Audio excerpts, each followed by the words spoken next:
Au nom du Père et du Fils et du Saint-Esprit. Amen. Ô Seigneur, envoie ton esprit, qu'il renouvelle la face de la terre. Aujourd'hui, vendredi 22 septembre 2023, de la 24e semaine du temps ordinaire. Évangile de Jésus-Christ selon saint Luc. En ce temps-là, il arriva que Jésus, passant à travers villes et villages, proclamait et annonçait la bonne nouvelle du règne de Dieu. Les 12 l'accompagnaient, ainsi que des femmes qui avaient été guéries de maladies et d'esprits mauvais. Marie, appelée Madeleine, de laquelle étaient sortis 7 démons.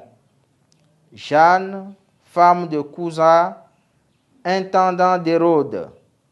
Suzanne et beaucoup d'autres qui les servaient en prenant sur leurs ressources. Acclamons la parole de Dieu. Louange à toi, Seigneur Jésus. Chers frères et sœurs, l'évangile de ce jour nous décrit Jésus et sa suite. Il passe à travers les villes et villages, proclamant et annonçant la bonne nouvelle.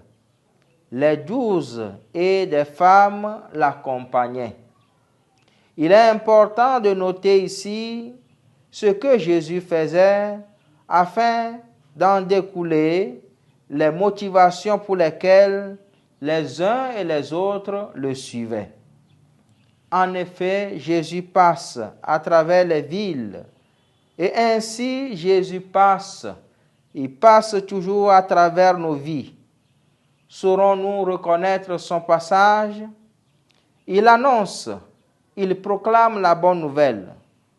Quand Jésus passe dans nos vies, seuls ceux qui ont soif de la bonne nouvelle peuvent reconnaître son passage et entendre sa voix.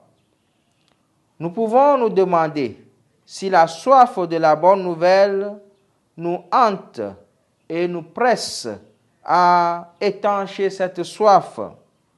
Nous pouvons également nous demander ce que nous faisons de l'écoute de la parole de Dieu dans nos célébrations eucharistiques, mais aussi dans la lecture et le partage de la parole dans nos familles. Voilà donc la motivation des disciples et des femmes qui suivaient Jésus. Écouter sa parole et se laisser rassasier de cette parole. Chacun de ceux qui le suivaient lui rendent service avec leurs ressources. Soyons donc généreux à l'instar de ces femmes et apportons nos ressources pour soutenir en toutes choses et en tout lieu l'annonce de la parole de Dieu. Qu'il en soit ainsi maintenant et pour les siècles des siècles. Amen. Au nom du Père et du Fils et du Saint-Esprit. Amen.